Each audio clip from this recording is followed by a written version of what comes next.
Welcome back to another episode of Smooth Brain EDH, where we make the smoothest plays with the biggest brains. This week, our players have brewed up some decks for the new set Tarkir Dragonstorm, so let's see what they brought to the table. First up is Tanner on Zurgo Stormrender. This Mardu deck is all about tokens, going wide with a plethora of tokens, and using Zurgo as a card advantage engine and a way to drain out the table. Next up is Sam on Eshki Dragonclaw. This teamer deck is focused around good value creature and non-creature spells, using Eshki as a way to draw cards and create a big beater to swing into opponents. Third is Chandler on Betor, Kin to All. This Abzan deck was submitted to us by our patron Alkis and is Wall Kindred, loading up his board with a bunch of big butt creatures, hoping to win with draining out the table with Betor and swinging in with some walls somehow. Last is Ethan on Eshki Teamer's Roar. This teamer deck is all about playing high-powered creatures to trigger Eshki's ability to grow itself, draw cards, and damage opponents directly. It plays Force of Savagery, enough said. We're about to hop right into the game. If you enjoyed the video, please go ahead and give it a like and subscribe to the channel. We have links to our social media pages, our free public Discord server, the Decklists, and our Patreon in the description. We're partnered with Dragon Shield. Check out our affiliate link in the description if you're looking to pick up any sleeves, deck boxes, or playmats, and use code SMOOTH5 at checkout for 5% off your order. Now, on to the gameplay. Welcome one, welcome all. Looks like Sam wins the die roll. He'll just play a Fabled Passage, crack for a Forest, and pass to Chandler. Chandler will play his Undergrowth Stadium as land for turn, then cast Birds of Paradise and pass to Ethan. Ethan will play a tapped Saporic Springs and pass to Tanner. And Tanner will play Marsh Flats and he'll immediately crack it for a Sapphire Triome and he'll pass to Sam, who starts off with a Snow Island, then he'll cast the first new card of this video, Tygum, Master Opportunist. He'll then pass the turn to Chandler, who will start off with Lush Portico. His Surveil will put Sylvan Caryatid to the graveyard, then he'll cast his Loyal Watchdog and pass the turn to Ethan. Your boy Ethan says Forest, Nature's Lore, Ketria Triumph, pass. Tanner starts his turn off with a Mountain, then he'll tap for 2 and cast Loyal Apprentice, then he'll pass to Sam. Sam will start off with a Mountain, he'll then tap for a green to cast Seasonal Ritual, and it'll float a green. He'll then use that green to cast Soul Ring. This is his second spell this turn, so Tygum will trigger. First things first, he'll copy it so Sam gets a Soul Ring, and then the original one is exiled with 4 time counters on it. After this, Sam will cast a Winter Night Stories. So he'll draw 3 cards, then he'll discard Arbor Adherent. Ethan is then hit for 2, the turn is passed to Chandler, and Chandler plays Overgrown Farmland. Then he'll tap for 3 and cast Phyrexian Arena. Then he'll pass the turn to Ethan, who starts off with a Mountain, then he'll tap for 3 and cast Eshki, Teamer's Roar. Our first commander has hit the field. And we're about to see our second. Ethan will pass the turn to Tanner, who plays a Swamp, then he'll tap for 3 and cast Zurgo. He'll then pass through combat and get a Thopter, and during said combat, Sam is hit for 1 with said Thopter. Then the turn is passed to said Sam. He decides to join the commander train and he'll cast his Eshki, and then he'll pass to Chandler. I wonder if he'll cast his commander. He does, but before that, he draws an extra card and loses a life to his Phyrexian Arena, and then after Betor hits the field, Chandler will pass, and he has 11 toughness, so he gets another card, and then we'll move to Ethan's turn. Ethan will start off by tapping for 3 and casting Uro, Titan of Nature's Wrath. There is a cast trigger from his Eshki. Uro's power is 6, so Eshki gets a counter, Ethan will draw a card, and everyone will take 3 damage. Then Uro will enter, so Ethan will draw a card, gain 3 life, and then put in Willow Rush Verge as his free land, and then Uro is sacrificed, so Ethan will then just pass the turn to Tanner. Tan Man plays a basic Plains as land for turn, then he'll tap for 3 and cast Anim Pakal. After this, he moves to combat and will make a second Thopter. He'll then look around the board and see that Chandler is the only one with a flyer, and it's a 5/7, so he chooses to swing a Thopter at Ethan and a Thopter at Sam. There is an Anim Pakal trigger upon attacking, she'll get a counter, and a 1/1 Gnome is swung over at Ethan, and Ethan decides to not block it. So when damage goes through, Ethan will take 2 and Sam 1. The turn is then passed to Sam, and he'll start off by shocking in a Breeding Pool. He'll then tap for 6, and he'll cast Dragonback Assault. When it ETPs, all creatures will take 3 damage, so that kills most of the board. And while Zurgo does die, he does see 3 tokens die, and since it's outside of combat, it causes all of his opponents to lose 3. So now that Sam and Chandler are the only ones with creatures left, Sam will move to combat and hit Tanner for 4 commander. He'll then pass the turn to Chandler, Arena trigger on upkeep, and then he'll play a basic Swamp. He'll then tap for 2 and cast 3 Visits. This will find him a Murmuring Boss to the battlefield. And believe it or not, Chandler does have a tree folk to reveal. It's Doran, the Siege Tower.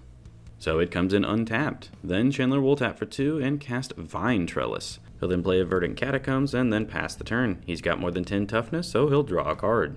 Let's move to Ethan's turn now, where he'll just tap for 5 and cast Eshki Teamer's Roar again. And unfortunately, he'll miss a land drop.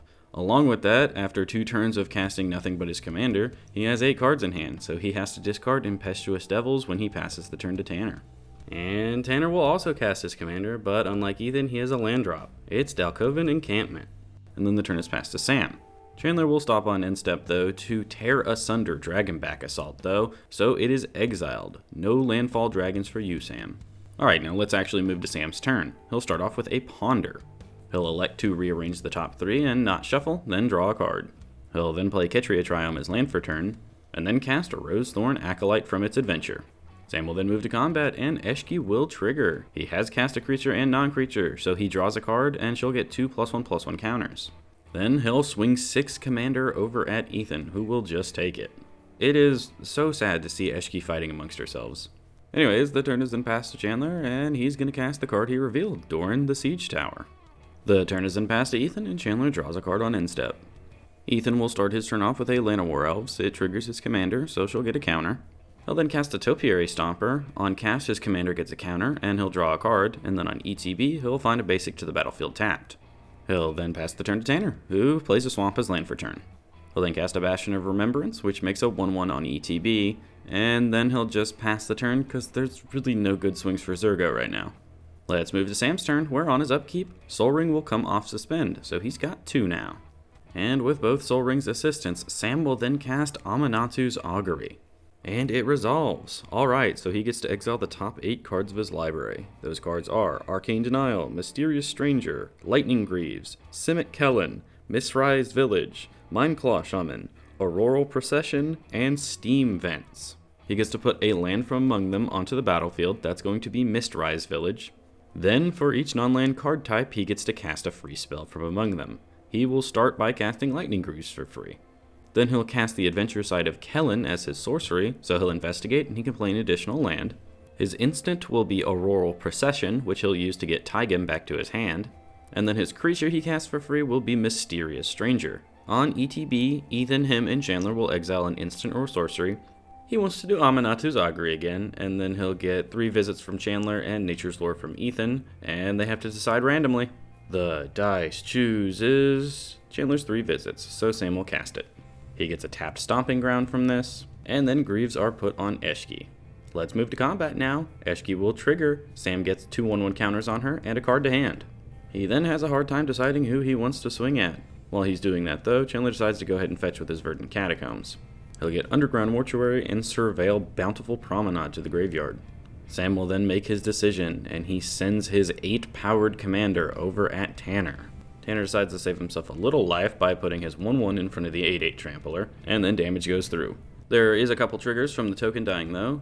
It was not attacking, so Zurgo will cause each of Tanner's opponents to lose a life, and then Tanner will gain a life and his opponents will lose a life to Bastion of Remembrance. Alright, Sam will then move to his second main, and he'll cast an Unending Whisper to draw a card.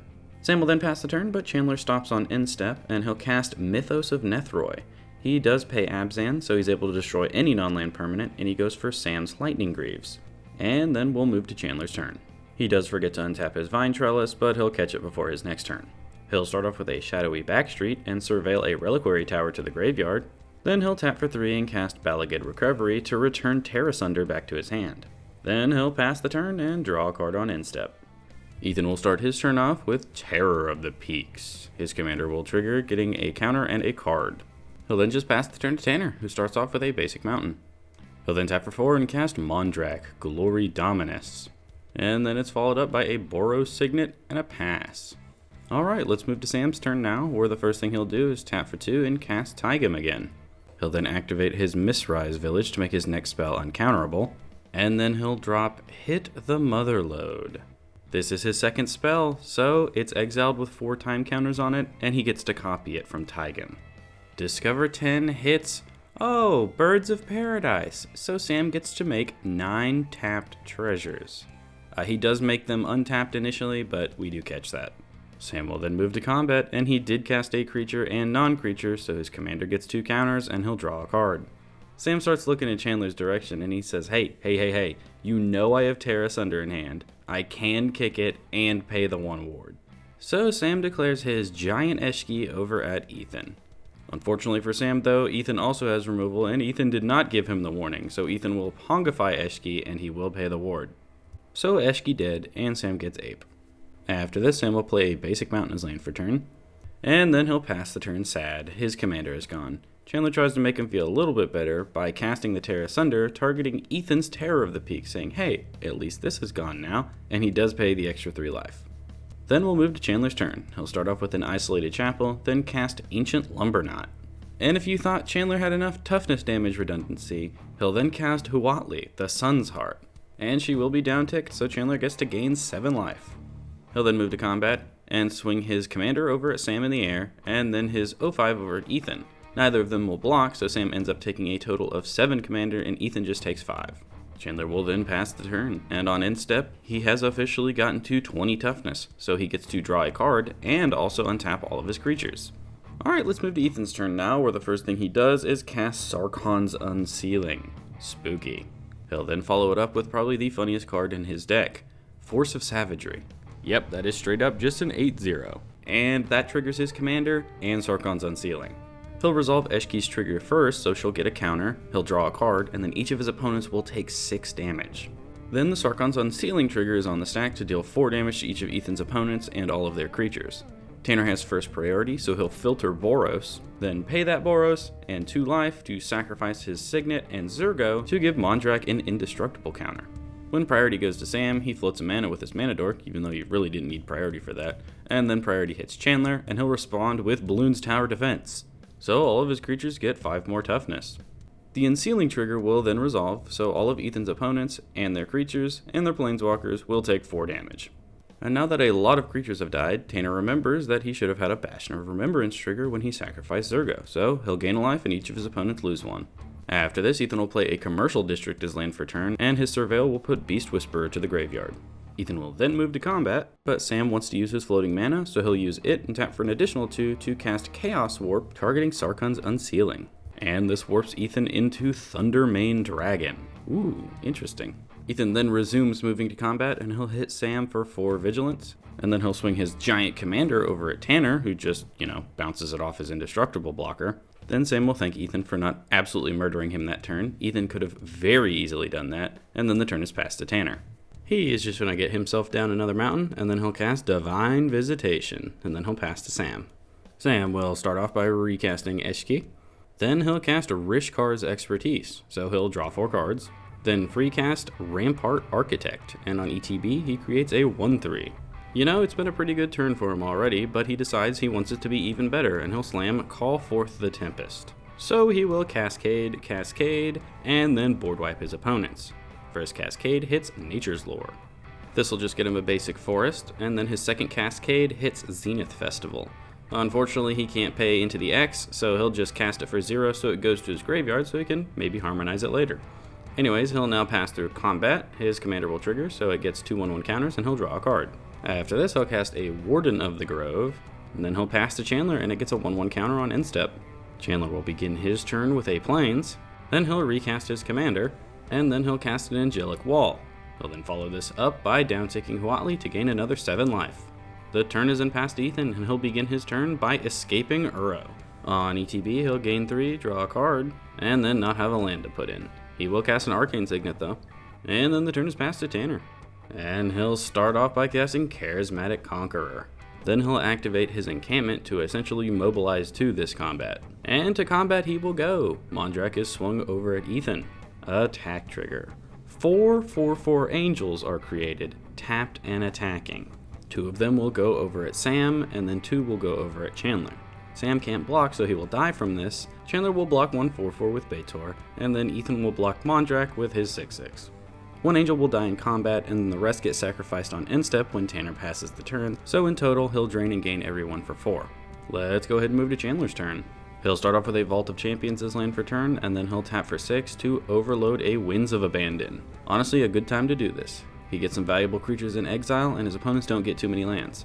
And while his opponents are searching their libraries, he decides he'll go ahead and cast this Nature's Lore to get a basic forest, and then he'll cast a Guardian Project after he tutors it. After this, he moves to combat and hits Ethan for 7 commander, and then he'll pass the turn. He's got more than 10 toughness, so he'll draw a card on end step. Let's move to Ethan's turn now, where he'll completely tap out and cast Zenith Festival X's 7. He'll exile the top 7 cards of his library, and he can play them until the end of his next turn. He'll play a tapped Breeding Pool as land for turn from among them, and then he'll pass the turn to Tanner, who will start off with a basic mountain as land for turn, and unfortunately he's getting very flooded, so the only thing he can do is cast Zurgo and pass to Chandler.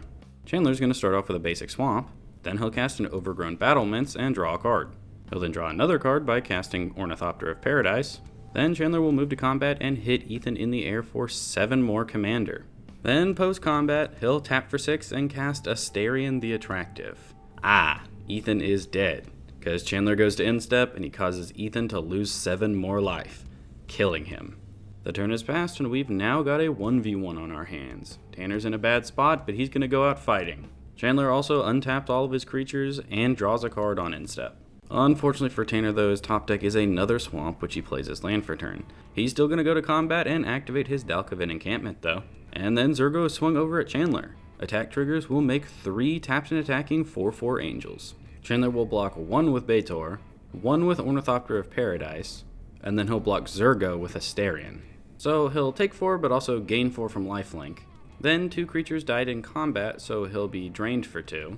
And since one of them was a token, Tanner will draw a card. Unfortunately though, that card is another land, so he'll pass the turn and those 2 angels will be sacrificed, so Chandler is drained for 2 more. Then on Chandler's turn, he will drop an Assault formation. He'll then pay 2 to give his 2 walls with Defender the ability to attack, and then he's got enough mana left over to pump everything by 1 toughness. He'll then swing out at Tanner and kill him. This makes Chandler, Alkis, and Betor the winners. Congratulations! Well, welcome to the end of the video. If you ask me, that was an extremely exciting one. Zurgo got to be a pretty decent threat early in the game, but unfortunately got dealt with by Sam, and then Ethan got to deal a lot of damage to everyone at the table, and Chandler finished it off with some wall beats. What did you guys think of the video? Let us know down in the comments below, and while you're down there, don't forget to leave a like and subscribe if you haven't already, and check out all of our wacky links in the description. But, you know what, that's enough out of me for today. I hope you all have a smooth day.